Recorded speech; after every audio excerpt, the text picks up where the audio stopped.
رحيل محمود سليم والد الإعلامية دينا سليم وخالد الغندور ينعاه بكلمات مؤثرة. لكن قبل ذلك لا تنسى الإعجاب بالفيديو والاشتراك في القناة فضلا وليس أمرا.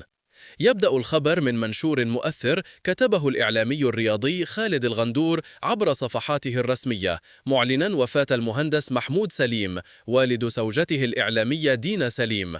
خبر صادم للوسط الإعلامي، خصوصا أن الغندور طلب من جمهوره الدعاء للفقيد بالرحمة والمغفرة، مؤكدا عمق علاقته به ومكانته داخل العائلة.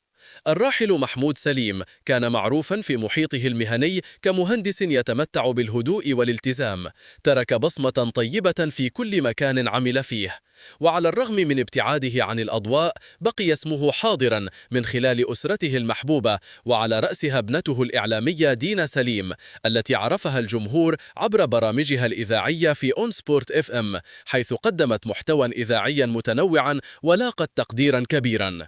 وبحسب ما تم الإعلان عنه، أقيمت صلاة الجنازة بعد صلاة العصر في مسجد الشرطة بصلاح سالم، بينما تستقبل العائلة العزاء في أجواء يغلب عليها الحزن والرضا بقضاء الله وقدره.